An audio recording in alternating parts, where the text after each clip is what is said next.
Hello, Mishpacha, it's Courtney, America's Jewish Mother. Welcome back to my channel. So I'm here today with a Friday Reads video. So this week I finished 3 books. I'm currently reading 3 books, so let's go. So the first book I finished was The Shadow King by Maaza Mengiste.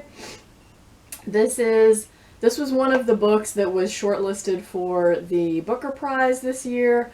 Okay, so the story here is kind of complicated, so I'm gonna do my best to explain. So, the story is set during the second Italian invasion of Ethiopia and subsequent war that followed. I think the first time Italy invaded Ethiopia during the sort of scramble for Africa was in 1896, maybe, but I could be wrong about that, don't quote me. And so this is set during the second Italian invasion of Ethiopia, which occurred in 1935.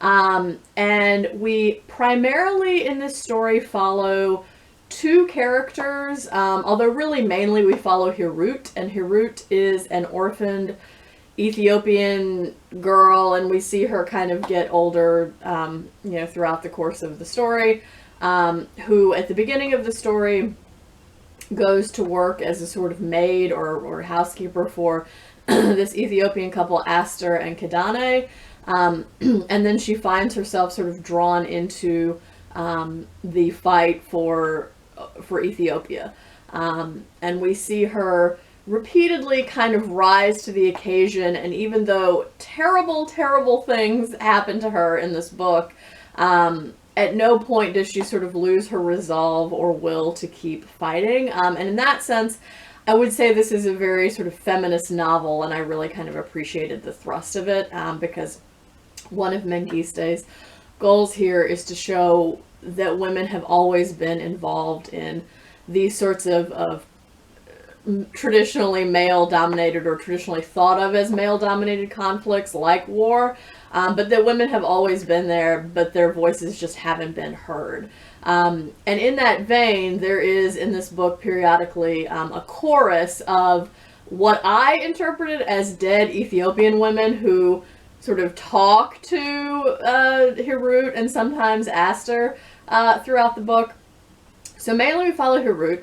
The other main character we kind of follow, although he doesn't really kind of come in until at least like a third of the way into the book, is Erdrich, who is an Italian photographer, and he is also in Ethiopia working for the Italian army, and his job is to document their efforts, and so he takes all kinds of pictures of prisoners of war, of the Italians doing terrible things to the Ethiopians, so they can, send this back to Mussolini and be like, look, we're winning, we're conquering. So we also kind of follow his story throughout, and I've already said that occasionally the narrative is intercut with a chorus of dead Ethiopian women who are speaking. It's also occasionally intercut with interludes, which follow the perspective of Haile Selassie, the emperor of Ethiopia, who flees when the Italians invade and goes to stay for a number of years in England, I believe. And so we also sort of follow his thoughts, although we certainly don't hear from him as much as we follow the stories of Hirut and Erdrich. And then we also occasionally get descriptions of photographs that Erdrich has taken. So that's kind of the premise of the book, and as you can probably tell just from my description of it there, it's structurally complicated, because the narratives of Hirut and Erdrich are intercut by the chorus or the interludes about Haile Selassie or the descriptions of the photographs occasionally, and so it's not always a clear linear narrative, and we're not always just getting the perspective of only the main 2 characters here. The book also doesn't use any quotation marks to set off dialogue, and so I think that was definitely something that irritated me at the beginning, but after a while I sort of got into it and it, wasn't such a big deal. But I think because it's sort of structurally challenging, because it doesn't use quotation marks to set off dialogue, and then also just because of the subject matter, it's a book that's about war, violence, sexual assault, major trigger warnings for stuff. So I think for all of those reasons, this is not going to be a book that appeals to everyone. But I personally really appreciated the feminist thrust of this novel, and I really liked Hirut's character and sort of rooted for her and wanted to see what was going to happen to her. So I ended up giving this novel 4 stars. And I think it's a challenging book because of the structural difficulties. And it's also a challenging book because it's dense to read in terms of all of this stuff that's happening. So I certainly wouldn't recommend reading it right before bedtime or anything like that. But I think that it is a book that has a worthwhile payoff if you are willing to kind of take on the challenge of reading it. So I really like this. I've never quite read anything like it before, and I would definitely recommend it. Again, if you kind of have the patience for the structural challenges and also the kind of challenging content with which you are presented. So 4 stars, The Shadow King.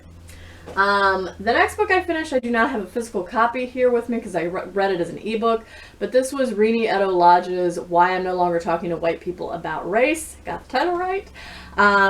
So this book was published in 2017, and Reni Eddo-Lodge is a British writer, and in this volume she basically kind of traces the history of racism in Britain to the present day, and talks about kind of present day issues of racism in Britain that are going unaddressed or unacknowledged.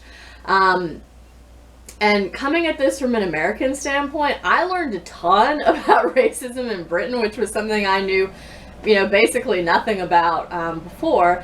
And for my American viewers, I would in some senses say that in a way, it seems like in Britain and the UK, they kind of treat racism in Britain the way that in the United States, people from the North treat racism, which is, well, that's really a Southern problem. We don't have that here, which is a pack of lies. There's racism everywhere in the United States.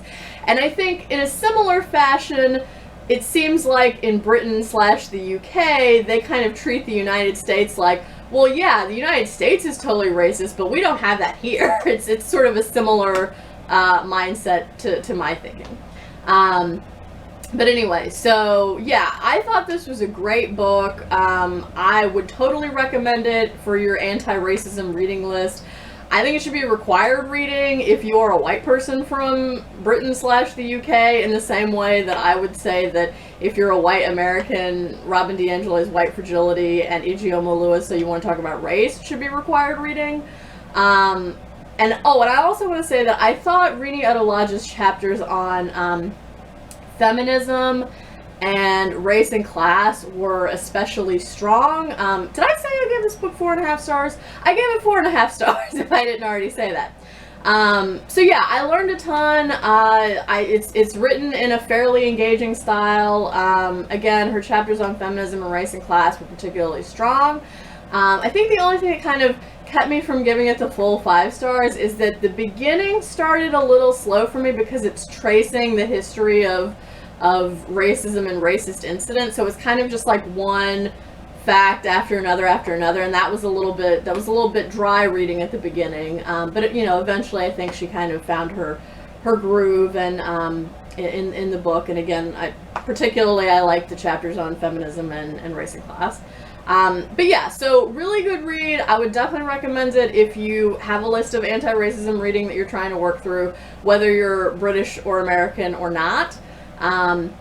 Might even be interesting reading if you're from another European country, because I'm sure that a similar dynamic also exists in other European countries, and similarly it's also not talked about because everyone's just like, yeah, the United States is racist, but we're not. So definitely informative. I definitely learned a lot, and in some ways the book challenged me in ways that I thought were important and I appreciated. So yeah, definitely good reading. 4.5 stars, would totally recommend it. And then the last book I finished this week was Rumaan Alums, Leave the World Behind, but I have not yet done my final check-in with Reni of Rainier Books. We were buddy reading this together, so I'm not going to tell you my thoughts and wrap it up right now. I will save that until after we've done our final check-in, but I did finish this book also. So on to my current reading. I'm currently reading Faust by Goethe, which is sort of a play, sort of a poem. It's stylized like a play, but it's written in verse/meter, so I guess it also makes it a poem. I don't know. What would you call that? Let me know down in the comments below. So, basically at the beginning of this, you see a conversation between Mephistopheles, i.e. the devil, and God. And it's very much like the biblical book of Job, where Satan says to God, I'm gonna go show you that if I do a bunch of bad things to Job, he's not going to be singing your praises anymore. And God's like, all right, whatever. And it's pretty similar to that. So Mephistopheles is talking to God, and God is like, oh yeah, that Faust guy, he's all right. You know, and Mephistopheles is like, not for long, he's not. So that sort of kicks off the action of this. And then we kind of get introduced to the character of Faust, who honestly, to me, is super whiny and an overthinker. In some of the beginning scenes of the book, he's walking around with his assistant, whose name is Wagner, and you know Faust and Wagner come to this town where people are talking about, oh, your father was such a great physician, and blah blah blah. Everyone respects him, and Wagner's like, oh, this is nice. You know, that must be really lovely that people say these nice things about your father. And Faust is like, no, it's terrible. You couldn't possibly understand.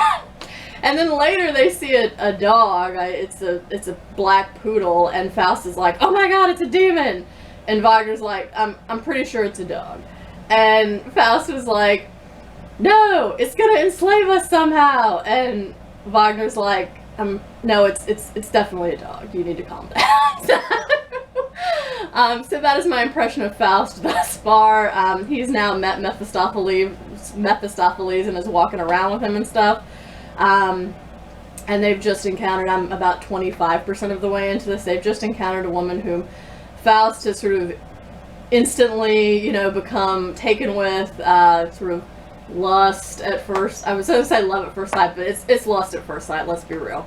So we're going to see how that plays out. So yeah, I'm a quarter way into this so far. I also am about 40 pages into Aaron Lansky's Outwitting History, which is about how he chases down all of these books written in Yiddish to save them from destruction. So far in the book, I've learned about how he himself came to be interested in studying Yiddish language and learn Yiddish language, and he has started collecting a vast library of Yiddish books that people are getting rid of or no longer want, and he's just about to go on a road trip around the country to do this too. And this is fairly engaging reading so far, so I'm enjoying that. And I also just today started Louise Erdrich's The Last Report on Miracles at Little Nohor, so I am not very far into this yet. I mean, it's good writing because it's Erdrich, so more on this when I am further into it. So that is everything that I either finished this week or am currently reading. If you have thoughts about any of these books, I would love to hear them. Please feel free to let me know that down in the comments below. I hope you all are doing well and staying healthy. I hope you're doing good reading whatever you're reading. And until next time, would it kill you to call you mother?